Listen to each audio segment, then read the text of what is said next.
The reason why I have my concerns is because the expectations for Oklahoma football remains at an all-time high.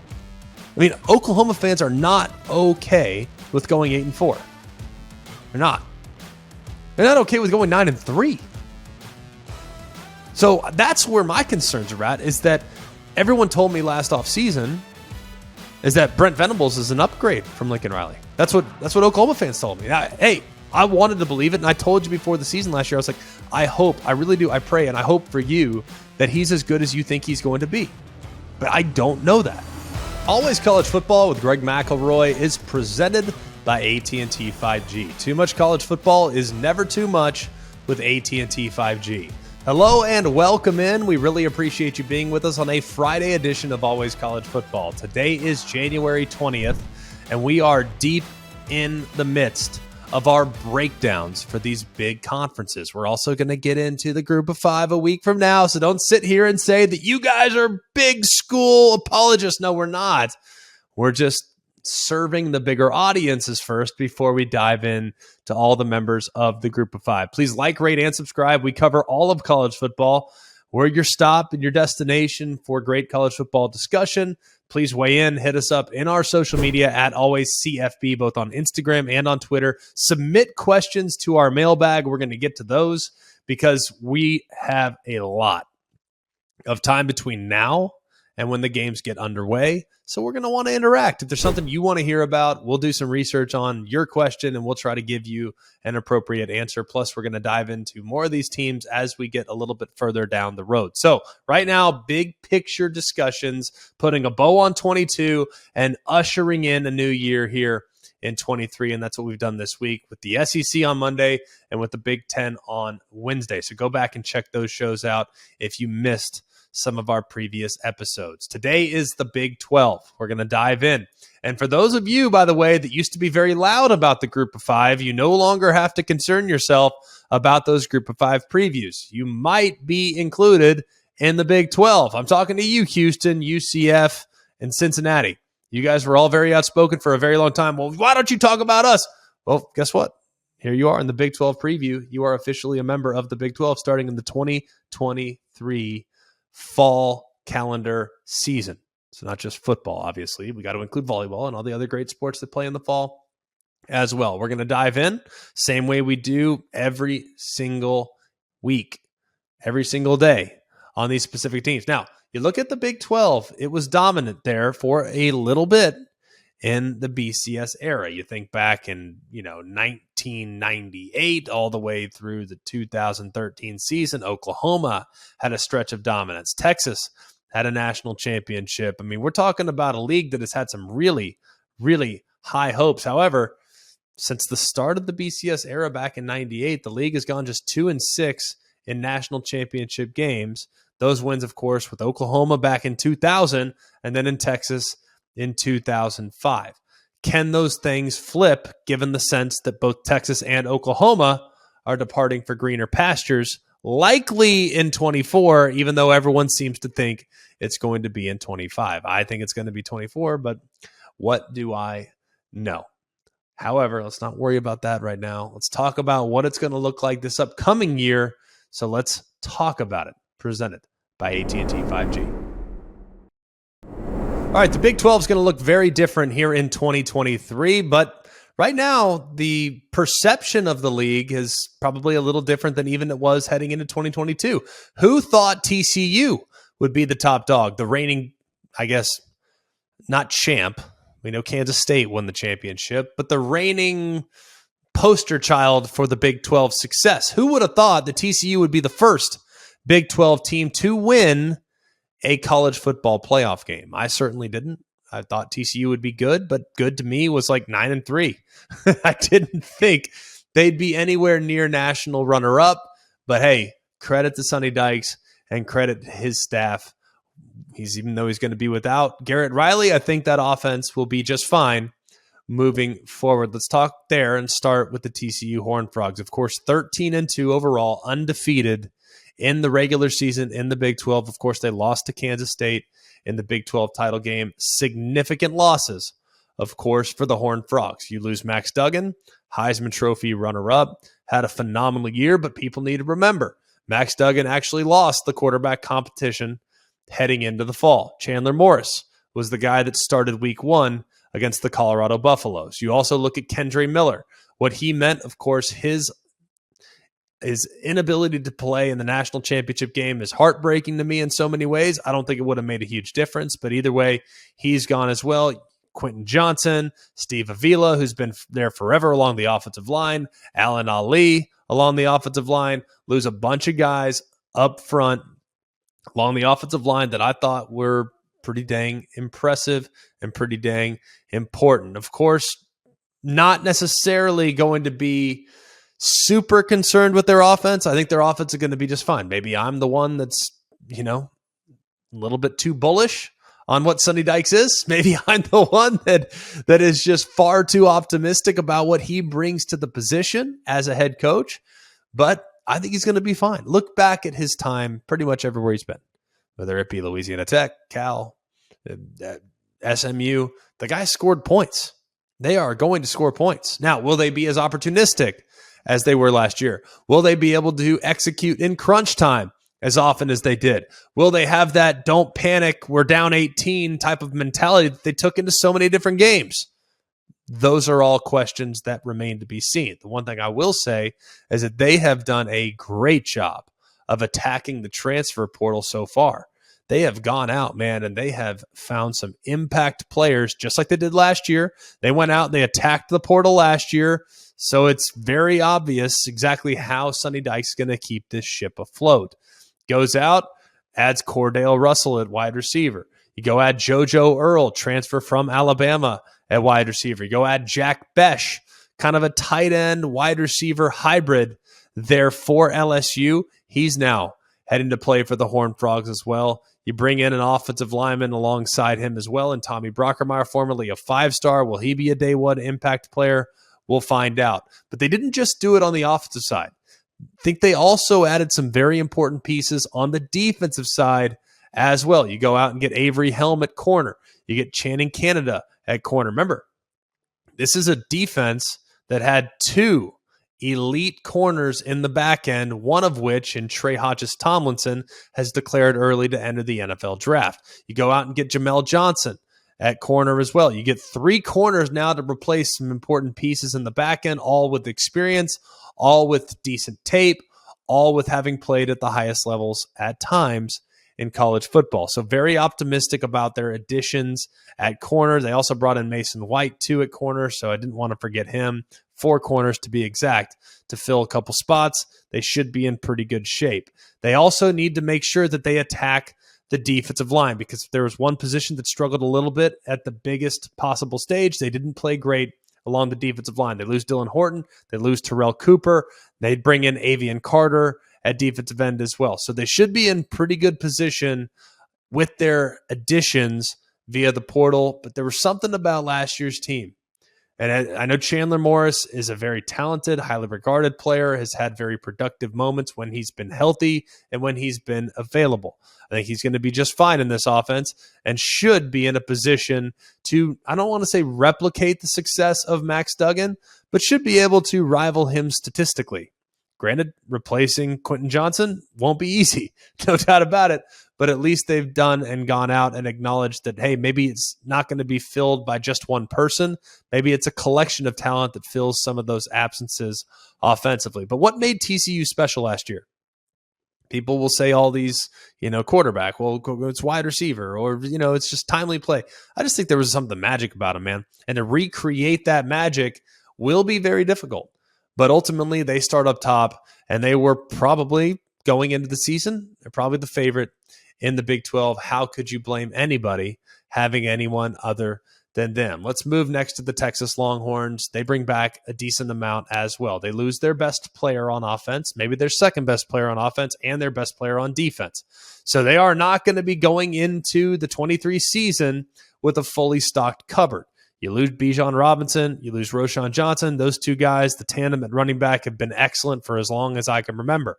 But on the defensive side, and this is a group on defense that at moments had some really, really, really solid outings. You lose Demarion Overzone, that's going to be a very difficult piece to replace. You lose Ovi Ogofu, he's a solid piece as well. Keontre Coburn, that big body defensive tackle there in the middle of that defense. These are big pieces that won't necessarily be able to replace them immediately. Now, they've done a great job going out and being active in the recruitment of Arch Manning. They've gone out and probably brought in some guys like Cedric Baxter that might be able to be day one players, day one starters in some places, depending on the position that they play. But either way, Texas does have to replace some key pieces along both lines of scrimmage. And I think all in all, they have to be more consistent throwing the football. Quinn Ewers, a lot of people look at Quinn Ewers, and he probably had unrealistic expectations coming into the season. Let's just be honest. People are saying, well, he's the greatest quarterback. He's got so much natural ability. Just wait till you see what he does. Well, we watch him all the way up until the Oklahoma game. Obviously missed some time there with the injury. Watched him in the first half against Alabama. Everyone's sitting there thinking, well, Texas is set at quarterback, man. They are in great shape. Quinn Ewers is going to be a star. Making great throws, making it look easy, effortless trajectory, effortless pushing the ball downfield off play action. Like, there was a lot to like about Quinn Ewers. And then you watch him down the stretch, and that confidence started to dwindle as the games got more difficult. It was almost as if he got a little shell-shocked against TCU and just never really recovered as far as his approach to the game. Now, there were some bright moments. I'm not going to sit here and deny that there were bright moments. There were. But I need to see a more consistent player, and I need to see a more confident player heading in to 2023. He's got to believe that he can do anything, because naturally, from a gift standpoint, there are few that have more than Quinn Ewers. And without Bijan Robinson there as a get-out-of-jail-free card, he's going to have to be ice water. He can't have performances like he had against Oklahoma State, and he can't have performances like he had at times against some of the other teams in the latter part of the schedule. So Texas, a team that will definitely be in the mix, but certainly enter into this upcoming season with some real question marks. And let's go to the Big 12 champs from a year ago. That's Kansas State. 10-4 in overall, 7-2 in the Big 12. Of course, they got the win against TCU there in the Big 12 championship, and they bring back a decent amount on the offensive side of the football. They bring back 8 on the offense. They bring back 6 on defense. A lot to feel good about when looking at their returners. However, they lose some key pieces. Deuce Vaughn, the record-setting running back, will be almost impossible to replace. Now, people will say, well, surely they can do it. They'll be fine. It's a running back. They've been able to kind of replace him. They spelled him at times. Y'all, Deuce Vaughn's been good for a long time, man. And he did a lot for this football team, whether it's the perimeter runs, he can get up inside. It's just, I think he was able to finish with power, even though he was never a very physically imposing dude. That's going to be an impossible piece to replace. You also lose Cade Warner, very reliable there as a wide receiver, especially in third down situations. And if you look at Will Howard, he looked in his direction an awful lot in critical down and distance. So those two pieces will not be easy to replace. And then you look to the defensive side of the football, man, you are losing some really, really good pieces. I mean, some really good pieces. Notably, Eli Huggins is going to be a significant piece to have to replace there in the middle of that defense. He's so big, so wide, so difficult to contain. And I don't think that he's going to be a guy that is very easy to replicate, man. I mean, this is a guy that did a lot for this football team. And to think that he's going to be easily replaced, I'm not buying it. I also look at some of the other pieces along that defense. I mean, they had some dudes that can flat out fly. They were physical, and it was not something that you're going to see every day in the Big 12. They were physical, and they were going to be able to run. They were going to be able to hold the point. They were going to be able to make things happen on the defensive side of the football. And in a league where it's really all about, trying to outscore opponents, in some ways, the defense has taken significant strides. So that's why having difference makers like Huggins in the middle, like Anyudike Uzama, who decided to declare for the NFL draft. You look at these guys departing, man, those are not easy pieces to replace. Now, you can go out, you can make some additions via the portal. They've done that. They've gone out and got a couple of decent pieces that might be able to step right in, especially at linebacker. You look at Rex Van Wy, you look at Terry Kirksley, that's at linebacker. Those guys might be day one impact dudes. But ultimately, this might be a situation where the offense has to step up. This might be a situation where the offense, if the defense isn't as good as they were a year ago, they might have to get into some shootouts and they might have to win some games. That's why so much of the expectations heading into this upcoming season are going to be placed at or on Will Howard's shoulders. They bring back a bunch of guys up front along the offensive line. They bring back some decent weapons on the perimeter, but you have to be able to probably outscore some folks in that league, and Will Howard's going to be the guy directing that ship. So those are the three teams right now that are kind of at the top of the Big 12. Let's look to a team that I'm probably most excited about or most bullish on based on where they've been in recent years. That's the Texas Tech Red Raiders. We all know what happened there in Lubbock when Joey McGuire was hired. He was a former Texas high school coach.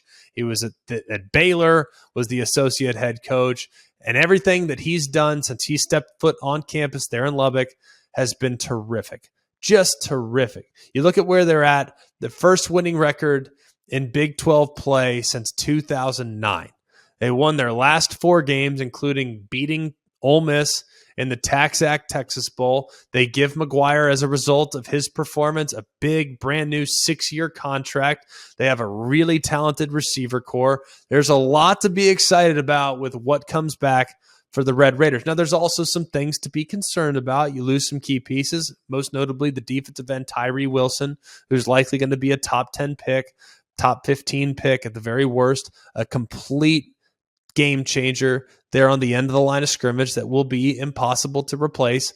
You lose Eldridge at linebacker. You lose Marquise Waters there at safety. Some key pieces on the defensive side that were not easy to replicate their performances. You also lose Merriweather there at linebacker as well. So will this team be able to keep up if the game gets sideways or if the game starts to get out of reach? I happen to think they're in pretty good position. I look at Tyler Shuck at quarterback. He's decided to come back. You also have 6 seniors on defense who are going to take advantage, as of right now, of that 6th year of eligibility awarded to them because of COVID-19. So you have a very veteran group on both sides of the ball. The offense returns 9, the defense returns 7. You got to feel decent about what they've been able to go out and get. You also look at one specific individual that might have a huge impact on what Texas Tech may be. Remember this name, Dre McCray. All conference at Austin P. All right. Really, really good. There in the Atlantic Sun, led them in receptions and receiving yards. You also need to remember this name, Rusty Stats.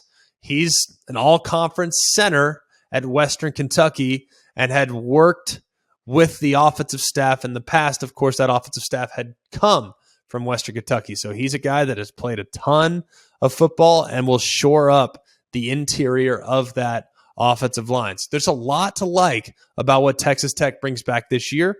I would not be surprised if they started the year in the top 25. And I also think, too, there's reason to believe, based on how they finished the season, you could make a strong argument that they should start the season in the top 20. And if you really look at the Big 12 right now, look at the Big 12. We're going to get to the new additions in just a moment. There's not really a guaranteed bona fide top dog.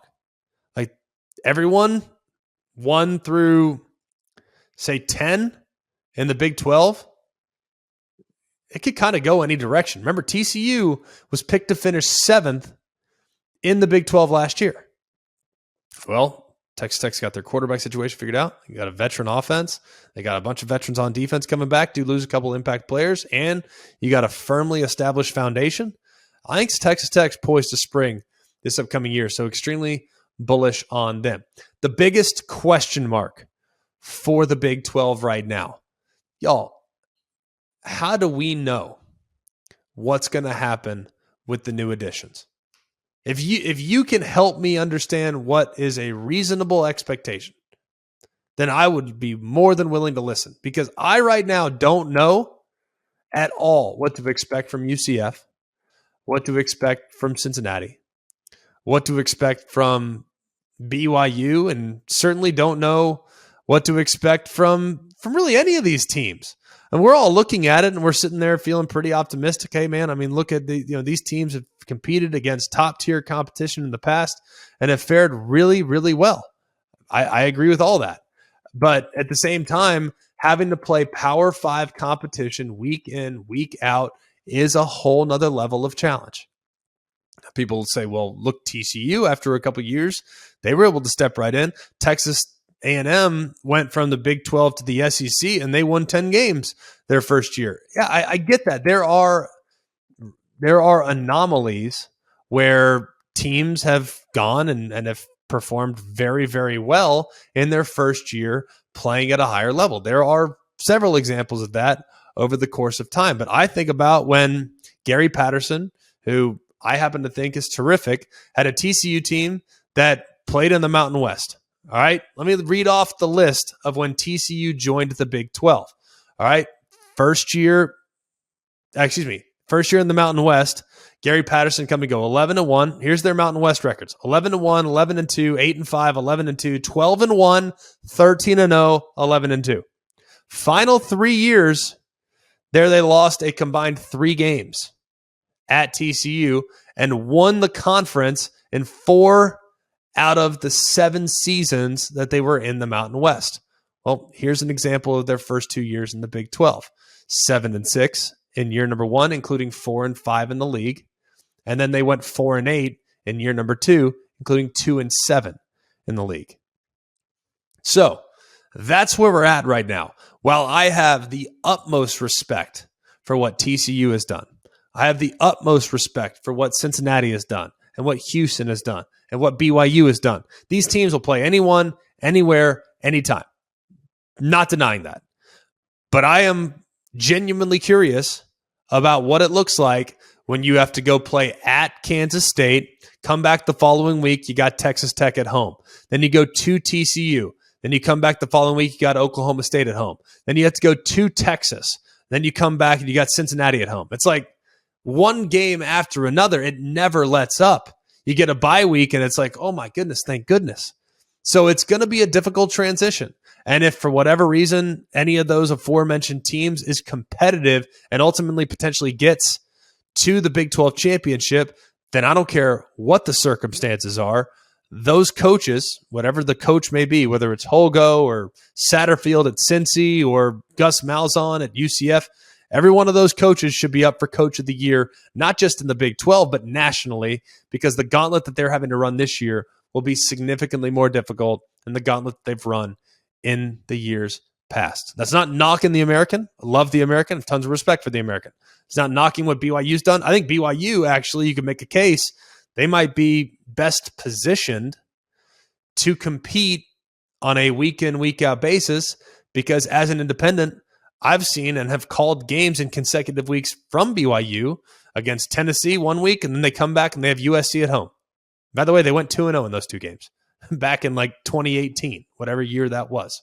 So I think BYU, because they have been conditioned to play in back-to-back against Power 5 teams, they might be best positioned to have year one success. But that's the biggest question mark. Anyone that says otherwise, we're looking at it completely differently because I look at this Big 12. I think it's going to be really competitive. I think there's a lot of question marks on a few teams, but I think it's going to be really competitive from top to bottom to where Team 14 could very easily get Team 1 depending on the week. I mean, after all, we just saw Kansas of all teams be ranked in the top 20 at one point last year.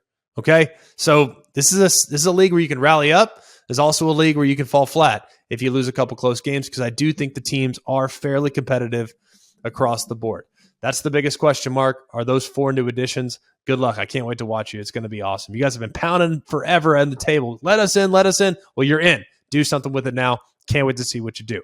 The team that is under the most pressure and the team that I am currently most concerned about all fall under the same umbrella. You probably know where I'm going with this. I'm going with the Oklahoma Sooners. And like I've said already about pressure and the team that I'm most concerned about, I said it on Monday. team in the SEC that I said I was most concerned about was the Florida Gators. I said it on Wednesday. The team that I was most concerned about in the Big Ten was Michigan State. Well, today is Big 12 day, and the team that I'm most concerned about is Oklahoma. And you can say, well, that's ridiculous. We look at our recruiting class, look at the additions, look at the pieces that we've added in the portal. I agree with all that. I think you've actually had a really nice offseason so far up to this point. Granted, we're 3 weeks into the offseason. I actually thought in your final game against Florida State, there in the bowl game was maybe your best performance of the year. So I actually thought that there was reason for optimism down the stretch, a little bit, not a ton, but a little bit, with Oklahoma, and I get the sense that Brent Venables will work tirelessly to get this thing situated before he goes into year number 2. But let's be real, man. We're talking about a team that just experienced their worst season in 25 years. We're talking about a program that had perennially been not just in the mix for the Big 12, but had absolutely dominated the Big 12. Lincoln Riley was the head coach for 5 years. He won the Big 12 4 times. I mean, they have dominated the league. And it wasn't the case this past year. Now, part of that is because Lincoln Riley, when he left, he took a bunch of guys with him, and they had to replace a bunch. And look, there's transition. I mean, you're going from an offensive coach to a defensive coach, and you're implementing a system that's similar but a little different. And, there were challenges. There were real challenges in year number 1 for Brent Venables. And you also couple that with the quarterback injury. You realize you have no depth at that position because you already had Spencer Rattler leave. You had Caleb Williams leave. You try to bring in Dylan Gabriel. He goes down. Davis Bevel can't be your guy. I mean, it was just a tricky year for the Sooners. But the reason why I have my concerns is because the expectations for Oklahoma football remains at an all-time high. I mean, Oklahoma fans are not okay with going 8-4. They're not. They're not okay with going 9-3. So that's where my concerns are at, is that everyone told me last offseason is that Brent Venables is an upgrade from Lincoln Riley. That's what Oklahoma fans told me. I wanted to believe it, and I told you before the season last year, I was like, I really do, I pray, and I hope for you that he's as good as you think he's going to be. But I don't know that. Will Muschamp was a phenomenal defensive coordinator and failed at not 1 but 2 jobs as a head coach at both Florida and at South Carolina. So just because you have all the accolades as a coordinator does not necessarily mean you're going to just go in and wave the magic wand and be better than your predecessor that got to the playoff on multiple different occasions. Now, I'm not going to chart up this 6-7 season to coaching. Okay, I'm not. Because it wasn't like there were coaching gaffes all over the place that ultimately led to Oklahoma losing the games they lost. But maybe a decision here and there, maybe a play here and there, maybe something that Brent Venables could have done from a motivational standpoint, what have you. Maybe they don't go 0-5 in games decided by 7 points or less. I mean, the margins this past year for Oklahoma were this small. And they might be, again, here in 23, they might be this small again. Now, here's the reason why I'm optimistic. Look at what they've done in the portal. I mean, Brent Venables is attacking this thing head on. He looked at, hey, man, we're not deep enough on defense. I mean, you look at, when you're got constantly getting outscored in the fourth quarter, well, you look gassed. I mean, the coverage wasn't as good. You couldn't stop the run in the fourth quarter. You couldn't really get after the quarterback in the fourth quarter. And clearly, depth on defense, and especially along the line of scrimmage, was a significant issue. So what do? You go out, you add Jacob Lacey from Notre Dame. You go out and add Devon Sears from Texas State. You go out and you add Trace Ford from Oklahoma State. You go out and add Deshaun McCullough from Indiana. You go out and add some other good pieces along the defensive front. Like, you should be in pretty good shape. All right, that's one thing. They've addressed the issues on the defensive side. But I think the other thing they need to figure out is if you want to play complementary football, and that's what Brent Venables has always preached. If you want to play complementary football, why did you hire Jeff Lebby? Why did you hire a team and an offensive identity that really puts a huge emphasis on tempo? Tempo is not necessarily always going to be your best friend if you want to play complementary football. Now, you'll score points. It'll be exciting. It'll be fun to watch. But you need to figure out what you want to be offensively. I think if you want to play complementary football. Yeah, they averaged 6.27 yards a play, which was second to TCU in the Big 12. That's great. But there were similar times when it looked like, and I used this, I saw this as a great quote in The Athletic. I loved this. I thought this was a really, really interesting way of kind of deciphering. You occasionally put a Formula One car in rush hour traffic. That doesn't do much for you. I think that's a great way of visualizing Oklahoma's offense at times. So I think they need to figure out who they want to be offensively. They need to figure out what the identity needs to be offensively. And they need to make sure that they adjust accordingly to what the team needs to be successful in that given moment. Tempo needs to be a tool. It doesn't need to be an identity. And that's, I think, what Oklahoma needs to figure out here in the years to come. Let's Talk About It is brought to you by AT&T 5G. Too much college football is never too much with AT&T 5G. This episode is brought to you by AT&T 5G. Fast, reliable, secure. Is checking your team's stats at 2 a.m., watching highlights while eating with buddies, or catching the game during a wedding all too much? Nope. Because too much college football is never too much, and AT&T 5G keeps you connected to all the action all year long. 5G requires compatible plan and device. 5G may not be available in your area. See AT&T.com/5G for you for details. Look, we really appreciate this whole week being able to dive into just a little bit. We're kind of tree topping these things. By the way, some of these things, like we're taping stuff and then it becomes dated in some ways. Like, just bear with us if things change between when we lay it down to when it's presented. If there's like within 15 minutes of the show dropping, if there's this transfer changes mind, like we understand. Like, we're doing the best we can. We don't have the rosters officially set in stone just yet. We understand. We're kind of trying to live like coaches. Like, we're taking a picture, a snapshot of where we're at right now as we evaluate some of these teams. So a lot of reason, I think, for optimism around the Big 12 heading into this upcoming year. Why? Because it's going to be so competitive. Every week, it feels like there isn't one team just yet that is going to really distance themselves from the field. You look across the board. You got the Baylors of the world. You got the Texas Techs of the world. You got the Texases of the world. You got the Oklahomas of the world, assuming they get things going in the right direction, which I think they will. You got TCU. I mean, you have so many highly competitive football teams. You got the former Big 12 champs, the defending Big 12 champs right now in the Kansas State Wildcats.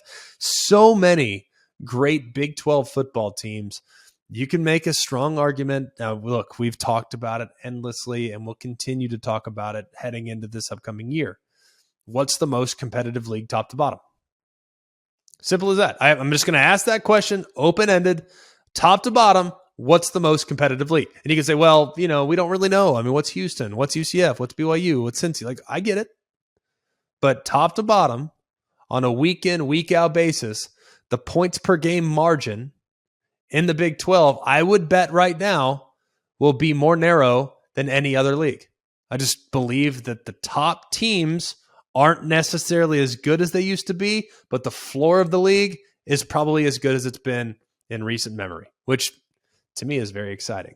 I like competitive. Why do you think everyone likes the NFL? Because every game comes down to the wire, because every game's competitive. Granted, of course, except for the first half of the Jaguars and the Chargers. But then again, hey, get a couple things twisted at halftime. Next thing you know, Jags pull it out. It's just, these are the things. It's very, very exciting. I think the Big 12 is one of my favorite leagues. As you guys know, grew up in that footprint, grew up with the Big 12. So the Big 12 will always have a special place in my heart, even though the Big 12 looks very different than the Big 12 I grew up with, at least heading into this upcoming year. Thanks so much for being with us. It's been awesome. We're going to continue with these breakdowns next week. Stay with us. We're going to hit ACC. We're going to hit Pac-12. We're going to get into the group of 5. We're going to start to really dive into some of your mailbag questions. So hit us up at alwayscollegefootball@gmail.com. And you can hit us up in our social media at alwayscfb on both Instagram and on Twitter. So we look forward to our interaction, because the off season is where we're going to spend a lot of time having conversations, and we really look forward to that. So we look forward very much to our shows next week. Thanks so much for being with us this week, whether it's on the ESPN YouTube channel or if you're here with us via the podcast. Please like, rate, and subscribe. It helps us out.